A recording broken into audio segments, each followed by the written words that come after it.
So gauging it out, you can kind of tell when they're coming in. If anyone in this first row shows up, yeah, it's about to go down. one of the bigger things.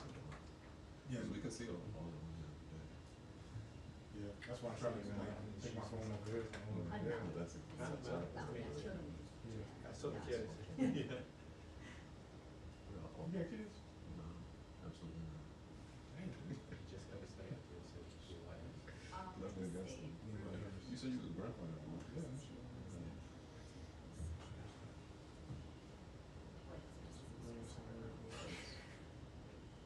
Like 6 months. It's 5. Right. Not ridiculous. You can't deny it, no man. My wife's from New York. I'm from Louisiana. They made this for me. You a football player?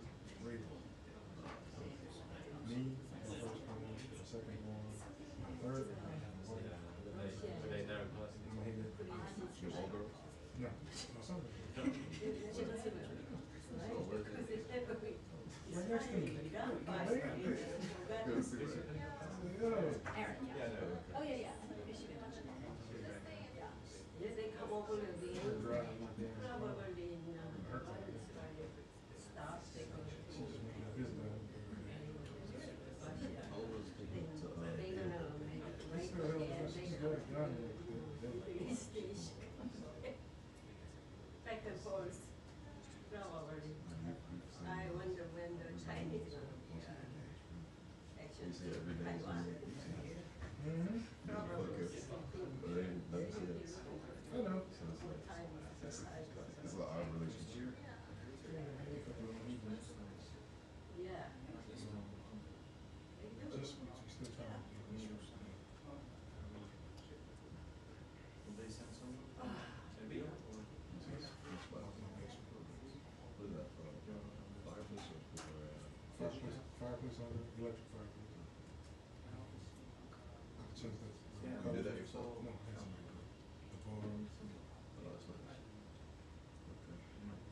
You're married? Mr. Africa.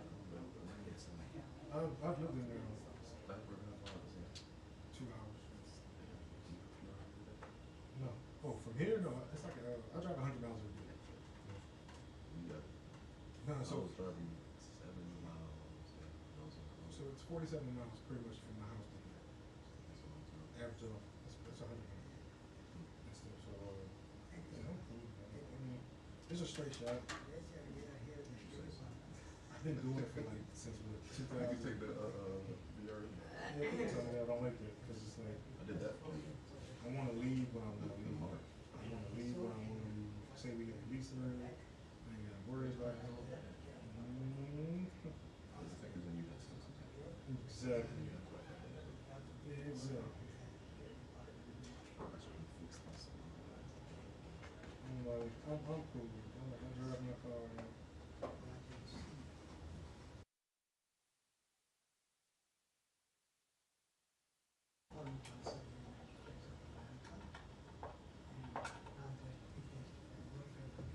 Here's another picture like kind of how it looks being set up there.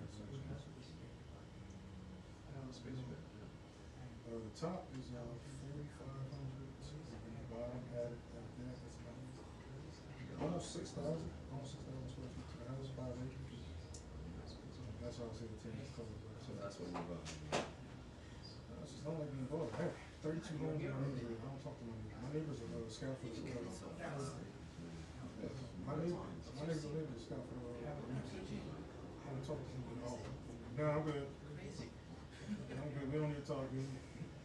Cup of sugar? No. Go to the store. Did you ever live up in DC? I live in Wall, Glen yeah, that's all the places I live. That's where I'm from. Where? Florida? Oh, Columbia? Yeah, I've been around there. That's my son's car. So you missed out on DC? Well, I guess. See, when I lived in Laurel, You got travel. So you still got travel. well, no, back, I was just having this conversation with somebody the other day. when I used to live in Laurel, Glen Burnie, I had girlfriends out here in DC, Baltimore, mainly DC. I would get up and just drive anywhere. And every now and then I'd run into a little traffic jam, but it wasn't like how it is now.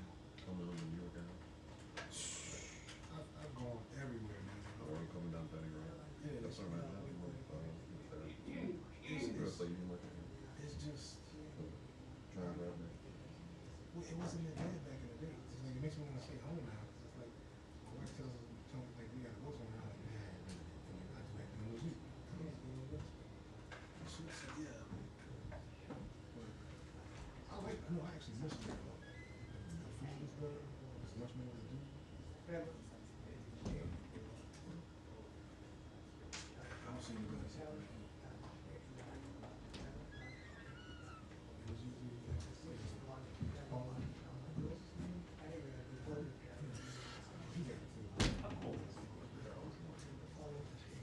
No, it's kind of cool. You have some right now. It's just Sunday, man. He told me to before.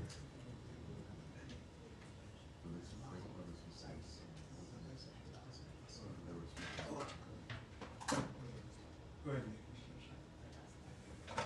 Go ahead, Nick.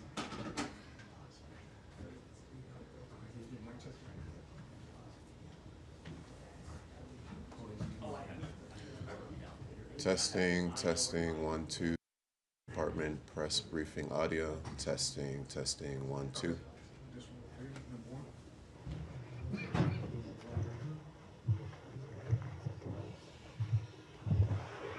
Testing, testing. This is gallery microphone. Testing, testing, 1, 2. Oh, last thing, I guess you know about that already, right? You see how I picked the wrong phone? This ring, when this blinks right here, when this one blinks, it's that phone. It's usually that phone. So and you won't even know this is because it's a silent ring. There's no silent ring to this. Oh shit, you were talking to something? Oh shit, it's this one. It's not 2 hours. You can call out. You can call. You can call. That's why I'm getting the answers. You gotta remember the number. So that little one. We're talking to the Franklin one. Oh, So speaking of which, we can step it up.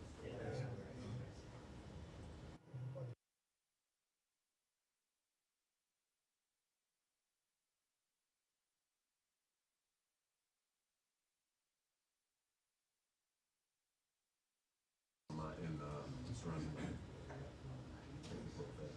I don't know why they're not on, but that's something. No, I know about the ratings. I'm not worried about that. Yeah, so no, I've seen people on it.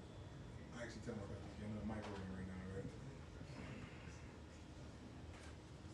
Even that right there, when I just did that, there's still something to say.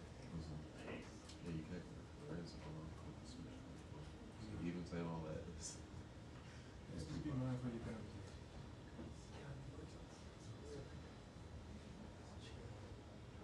I went to the it's not the same. It used to be like a mall. Yeah, it was, but it was so nice to go to. It's like Best Buy is not there anymore. It's like, That's fine. Oh, that one's yeah, but it was like a nice one to do. So like, also you have the clubs were nice. See, Dave and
exactly what I expected.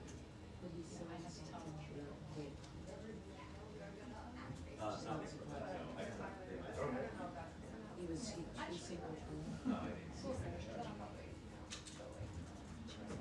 She fought back.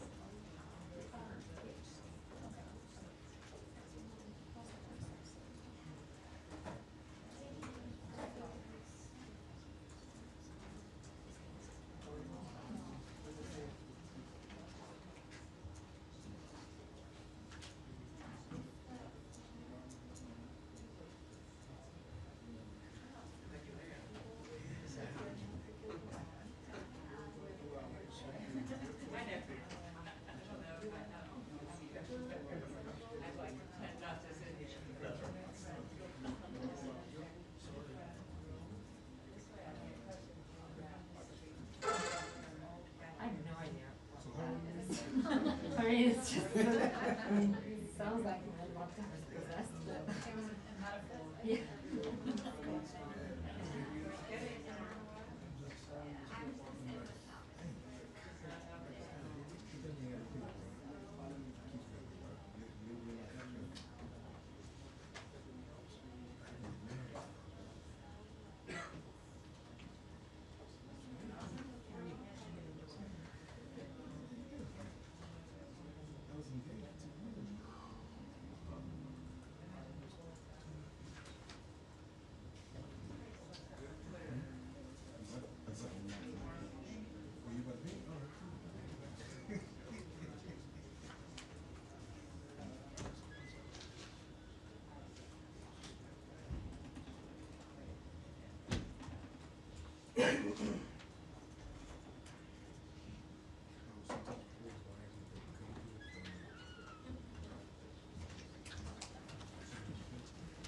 Hello, everybody.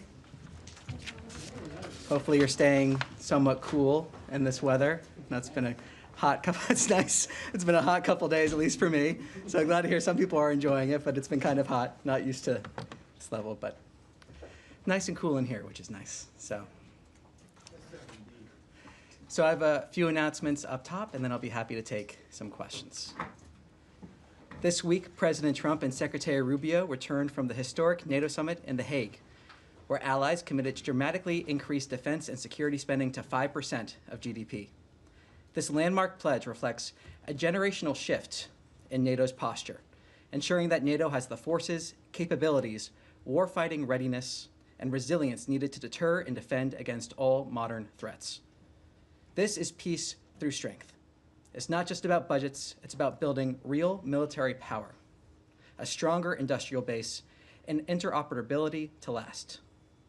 As President Trump said, this is a monumental win for the United States, for Europe, and for the cause of transatlantic peace and prosperity.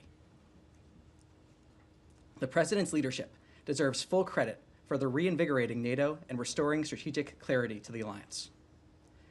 Today, the Secretary announced a new visa restriction policy for family members and close personal and business associates of drug traffickers sanctioned under Executive Order 14059. This will not only prevent them from entering the United States, but it will serve as a deterrent for continued illicit activities. We will continue to use all necessary tools to deter and dismantle the flow of fentanyl and other deadly drugs from entering our country. Tomorrow, Secretary Rubio will host the ministerial signing of a peace agreement between the Democratic Republic of the Congo and Rwanda, right here at the Department of State. This is a significant milestone for peace in the Great Lakes region, and a reminder that peace on paper must be matched by implementation on the ground. As the Secretary has made clear, implementation enables the economic investment and regional stability we all seek. The United States is proud to support this hard-won progress. And next week, Secretary Rubio will host foreign ministers from Australia, India, and Japan for the 2025 Quad Foreign Ministers meeting on July 1st in Washington, D.C. The Secretary's first diplomatic engagement was with the Quad, and next week's summit builds on that momentum to advance a free, open, and secure Indo-Pacific. This is what American leadership looks like: strength, peace, and prosperity. And with that, I'll take some questions. There's nothing on GHF? So what I can say on GHF, actually, let me, anticipating this question. So what I can say is we have approved funding for $30 million to the Gaza Humanitarian Foundation. And we call on other countries to also support the GHF, the Gaza Humanitarian Foundation, and its critical work. A track record of distributing over 46 million meals distributed to date, all while preventing Hamas looting, is absolutely incredible and should be commended and supported. From day one, we said we are open to creative solutions that securely provide aid to those in Gaza and protects Israel.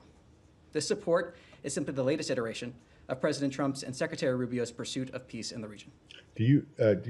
This is a technical question. Do you happen to know what account that money is coming from? At this point, I do not. I'll take it back and see if we can. All right, and then for something completely different, and I'll stop after this, just are you aware of any RIFs being issued today? At this time, I have nothing to announce on that front. I'm not aware of anything to that effect. Thank you. Yes. Hi, Tommy. I'll keep with the reorganization. So I'm just wondering, so you guys have the July 1st deadline for state reorg, right? There's an injunction by a federal judge that effectively blocks the department from implementing agency-wide layoffs. And there's SCOTUS potentially weighing on this. So can you tell us, if we don't hear from SCOTUS by July 1st, which is Tuesday, is the State Department still going to go ahead with reduction in force? Well, I'm not going to speculate and tell the future on hypotheticals, but I can tell you we have no plans here at the department to violate a court order. Right. So you're saying that if SCOTUS between now and July the 1st does not weigh in on this, then the July 1st deadline will inevitably be postponed? Well, my first answer stands, and I'm not going to speculate further on that. We have no plans here at the department to violate a court order. One more on this. We understand the Foreign Affairs Manual recently has been tweaked to prepare for the foundation of the RIF procedures. This administration has eliminated DEI, and it said it's bringing back merit-based. However, we understand that some of the RIFs will depend on where a foreign service officer, for example, is working at the moment. And there are critics who are saying that that type of criteria basically ignores the years of knowledge, experience, language skills these officers have accumulated. So can you help us understand how this is going to be completely merit-based? Well, look, what I can say is from the beginning, as the Secretary has said, this reorganization is about making sure we're able to meet the challenges of the 21st century, being able to move at the speed of relevance, as the Secretary says. It's about empowering people instead of a bureaucracy. And I think it's also important to note the process of this from the beginning, a full transparency in this process, communicating with the American people, with Congress, from the very beginning on this. So the point of this reorganization is, again, to move at that speed of relevancy.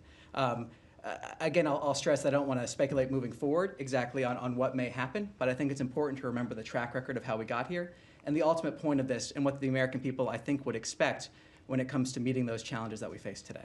Thank you. Could I ask a follow-up, though? Yeah. If the point is to move at the speed of relevancy, would experience, language, and previous posts, wouldn't that play into consideration? Well, ultimately, what we're seeing here is wanting to make sure the State Department is able to meet those challenges. That's been this whole process that's been communicated from the beginning to make sure we're effectively meeting those challenges. So you would take those into consideration? Well, I think language proficiency, for instance? Well, again, I don't want to speculate on certain individuals or get too specific on hypotheticals. But what I can say, as the Secretary has said, is this reorganization is about making sure we're empowering people, not bureaucracy, that we're able to meet those challenges in an effective way. He has spoken to that routinely. He has spoken to that publicly. That's the point here, and I think the American people expect to see that. If I may, I also wanted to follow up on something that Matt raised on the GHF. There's been a lot of criticism, almost universal criticism, from the Arab world, from the UN and others, about the distribution process, 4 limited sites in southern Gaza, no access in northern Gaza, the deployment of IDF troops, monitoring access in violation of certain international norms and the Geneva Conventions. Can you tell us, as the U.S. is about to begin funding, whether they are expanding the sites to more sites so that they can equal what the World Food Program and others had done previously? Well, look, what I can say is, again, that 46 million meals distributed to date. That's something that should be applauded. We've talked about here in the past different distribution sites that have been opened, but I think this is an example of seeing that aid that has been distributed. And President Trump's commitment, Secretary Rubio implementing that vision here to get aid to the people of Gaza. So we're seeing those 46 million meals, and then we're seeing from there the fact that we're seeing this $30 million approved. But if I may, if you do the math, there are 2 million people in Gaza. If you figure that families have multiple children and that this process has been going on now for nearly a month, 46 million meals don't amount to feeding the population of Gaza. Well, it's 46 million meals that have been distributed. That is a positive thing. And we call on other countries to support the Gaza Humanitarian Foundation and its work as we have this $30 million that are approved. We're seeing the Gaza Humanitarian Foundation, in line with President Trump's call to deliver aid in a way where it can't be looted by Hamas. We're seeing those creative solutions. We're seeing the fact that we have 46 million meals distributed. That is good news that we have those meals being distributed, and we call on other countries to join in supporting the GHF's work. Can I have a follow-up on that, please, Tommy? Okay. Every time there's been a distribution in some of those centers, there's been chaotic scenes, and according to the Palestinian sources,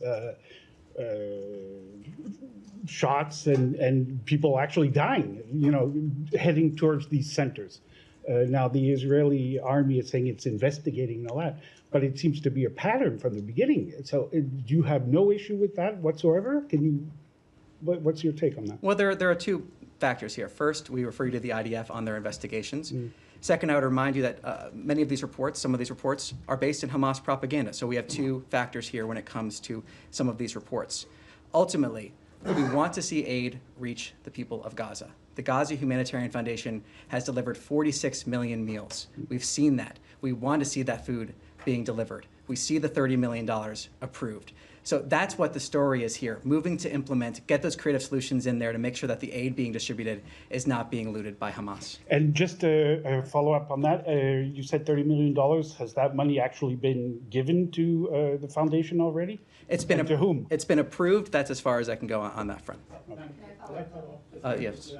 Yeah, just to follow on what everyone is asking about, you say you want to see aid get into Gaza. Are you pushing the Israeli government to allow other groups into Gaza to distribute aid? Today, GHF was the only one allowed into the Strip. What we're pushing for is for other countries to join us in supporting the Gaza Humanitarian Foundation's work. But there are other groups who had been established and had methods that were able to distribute more widely before the restrictions of the Israeli government. So are you asking them to also lift these restrictions? What we're pushing for is for other countries to support the Gaza Humanitarian Foundation's work. The Gaza Humanitarian Foundation being able to deliver that aid without it being looted by Hamas. And again, that's about that creative solution that President Trump has said from the beginning. So we call on other countries to support the GHF in this. Yes. Thank you.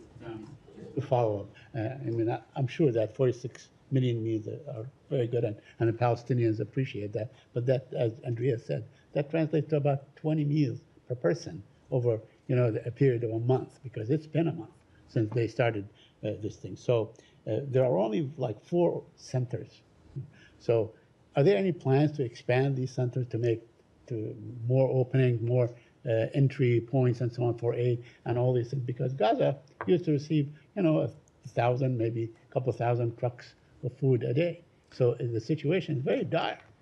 So I don't have anything to preview in terms of future plans here. I'm not going to get into that here. I can say what we've seen in the past is distribution sites opening. We've seen a ramp up of the meals being delivered. And I think, again, the story here is 46 million meals being delivered to the people of Gaza. That is the story here. Right. But just if I may, one more. I may follow very, very quickly. Yeah, but also it has been a death trap. I mean, everybody is documenting that Palestinians are being killed at these centers and so on. Many of them are afraid to go. There's a looming disaster. I mean, are you talking to the Israelis? Are you urging them not to be trigger happy and confronting very hungry people who are so desperate that they're probably grabbing stuff and so on? Well, I answered your question earlier, but I think it's also important to recognize that Hamas bears sole responsibility for this conflict, as has been stated from this podium several times by spokesperson Tammy Bruce. The fact that we're seeing Hamas act in certain ways and really in barbaric ways that they've continually done that. So Hamas bears sole responsibility for this conflict. And again, the story here is the 46 million meals that have been able to be distributed to the people in Gaza during this time, and the fact that we're encouraging other countries to also support the Gaza Humanitarian Foundation. Yes. Thanks, Tommy. Sticking on the JHF, do the Americans plan on playing, other than the role of a benefactor here, any other role in terms of management, in terms of security? There were 8 Palestinian JHF contractors that were shot dead, last week? What is the role here other than here's cash? Well, look, fundamentally, again, we wanted to make sure we get those resources in a way that helps deliver that food, helps deliver that aid. I have no further details for you at this time. We may have more details in the days ahead. But ultimately, this is about those 46 million meals and trying to get more aid into Gaza in the sense of that $30 million that's been approved for the Gaza Humanitarian Foundation. Special Envoy Witkoff stressed moving forward with the Abraham Accords. President Abbas wrote a letter to President Trump, basically, congratulating him on the Iranian ceasefire, expressing his desire to move forward with the peace process here. I'm trying to figure out, because there's been almost no discussions between, at least publicly, between the State Department and the Palestinian Authority. I know Tammy always says just because you don't see it doesn't mean it's not going on. But where if Hamas is going to be out of the picture, maybe Arab countries don't know where it's going, what is the State Department's vision for future Palestinian Authority involvement in the region? What is the vision? What is the policy? Well, right now, what we're looking at is trying to get a ceasefire. That is our focus. Our focus now is the ceasefire we need to see. Our focus is getting to that ceasefire, standing with Israel's right to defend itself, its right to protect itself. That's where we are currently. That's where our focus is. And that's where it's going to remain until we reach those goals. Yes. Hi, Tommy, I'm going to stick on this subject just for a little bit more. You keep saying that the story is the distribution of 40+ million meals. And we're trying to just point out all of the other multifaceted angles of what's going on here, given that the government is about to invest a lot of money into this. So I'm just wondering, why, again, to Jenny's question, does this mean the US government doesn't support the World Food Program trying to get into Gaza right now? If not, why not? We're just trying to get a clear answer on why is it just one organization and not the others? Well, as I just said, what this indicates is the fact that we have $30 million approved for the Gaza Humanitarian Foundation. That's what this indicates. We've also seen the Gaza Humanitarian Foundation, as I was saying, been able to deliver aid in a way that is not being looted by Hamas. The story here, again, as I've said, as you pointed out, is that 46 million meals. That's the story here, and the fact that we're encouraging other countries to step up and support this. The President's been clear. He's been looking for those creative solutions to get aid into Gaza. This is one of those indicators showing a follow-through on that commitment from Secretary Rubio here implementing that vision at the State Department. And I don't know, sorry, if I could just have one more. I don't know if you've seen, in the last couple of weeks, there was an American security contractor who used to work for the organization. He wrote his experience in ZTO, and he described how the contractors, the Americans going to work for the Gaza Humanitarian Foundation, were themselves not getting enough sleep, not getting enough to eat. He describes how some of the contractors were picking up food from the ground, food that was supposed to go to the Palestinian people. I'm just going to very quickly read this to you. He said, "We're telling crying women trying to pick up food for their families that they had to go, and they were looking at this food on the ground that they desperately needed, and they couldn't take it." He said it was absolutely horrific. So when you say the story is that they are getting millions of meals out, the other side of it is that there are many more people who are not getting food, and it's not enough food, and the security situation on the ground, other stories are starting to come out about people who are actually there. So do you have a comment on the experience of some of these contractors who you're about to fund? Well, every single one of these briefings, every single day, we have conversations about the situation in Gaza. Every single day, we have those conversations. And every single day, we've been working in terms of trying to figure out creative ways to get aid to the people of Gaza. Every single day, we've been working on that. The humanitarian situation, trying to address that. Every single day. And what we're seeing here is that $30 million commitment to this organization. That is what we're seeing. That is the commitment that President Trump laid out in terms of trying to get those creative solutions in there. So that's really what we're talking about here, that $30 million going to that organization, the 46 million meals. But of course, we're aware of what's happening in Gaza. That's part of why the president had this commitment to get aid in there, but also to get to that ceasefire, get to that peace, talking about long-term prosperity for everyone in the region, the fact that the people of Gaza have suffered tremendously under the hands of Hamas. The president has spoken about this continually, so has Secretary Rubio. So that's part of what we're seeing here, that $30 million to this foundation. And we encourage, as I said, other countries to also join in supporting this effort.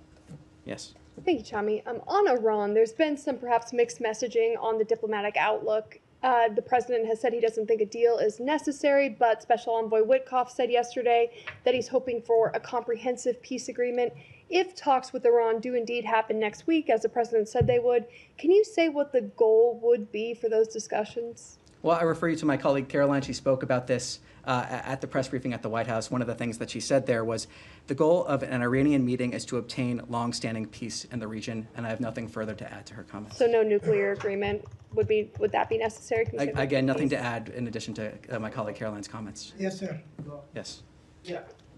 No, right here. Yeah, you. Thank you. Thanks, Todd. You mentioned Israeli army investigations into some of the food distribution incidents at these GHF sites. On June 2nd, Ambassador Huckabee attacked the press for reporting on some of the scenes of chaos and bloodshed. And he said that all the meals back then initially had been distributed smoothly and with, quote, without incident. Will the ambassador amend his statement against the press if the Israeli army confirms that there had indeed been chaos and bloodshed at the aid distribution sites? Well, I'm not going to speculate on the future there. What I can say is, as refer you to my earlier answer about the two dynamics that we're dealing with. And then secondly, there's been some reporting from Israel today about what happens next, assuming there's a durable ceasefire that endures, including the US and Israel talking about bringing Syria and Saudi Arabia into the Abraham Accords, and that a peace plan could help Arab countries help administer Gaza if Hamas is removed. Are you able to talk about that at all, or describe the administration's next focus for the region? I'm not going to speculate. As I said, our focus remains on achieving that ceasefire. Yes. Today in Riyadh, there was a meeting between Saudi Foreign Prince Faisal bin Farhan and U.S. Special Envoy Tom Barak. Can you give us more details or read out about the meeting? Nothing to preview here. I'll take back your question and see if there's anything we're able to. And I have a follow-up about the GHF. You said that there are investigations. Or are you aware that there are investigations from the Israelis? Because you said that they are looting by Hamas, but we are seeing kids dying. So why they are using force when there are kids like just trying to get food that they are in dire need for? As I said, the humanitarian situation in Gaza is part of why we have seen the president call for creative solutions to get aid into Gaza. It's important to remember, though, that, as I said again, Hamas bears sole responsibility for this conflict. That is fundamental, and what we're seeing here is the president saying we need creative solutions to get aid into Gaza, and we're seeing $30 million approved to the Gaza Humanitarian Foundation in order to support those efforts. But there's force used next to kids who are in dire need of food. Why are the IDF using force and like bullets next to kids who are trying just to get some flour? Well, as I, again, refer you to my earlier answer of the two dynamics here. The fact that there are some examples, and the IDF has said publicly that they are investigating. I refer you to them on their investigation. Are you following this? But also that there are examples, where of Hamas propaganda. So there are two different dynamics here. I refer you to them on their question. Yes. Thank you. Yeah. Thank you, Tommy. Two questions. The Russian Defense Secretary Andrei Belousov announced that thousands of North Korean engineer corps would be sent to help rebuild Kursk. Kursk is Ukraine territory. Do you think this will be an issue between Russia and Ukraine in ceasefire talks? I'm sorry, could you repeat that one more time? I missed the first part of your question. First part, the Russian Defense Minister, Defense Secretary Belousov announced that thousands of North Korean engineer corps would be sent to help rebuild Kursk, Ukraine territories. So do you think this will be an issue between Russia and Ukraine in ceasefire talks? On the issue of North Korea support for Russia or vice versa, we've spoken to that multiple times from this podium. I refer you to those earlier comments from myself and spokesperson Bruce. As the president has said many times, we hope to see that ceasefire, that long peace. We've been working for that, engaging with that. Ultimately, it is up to the parties in order to reach that. One more. Do you know how much will the U.S. increase its defense cost sharing with South Korea, and when will you discuss this issue?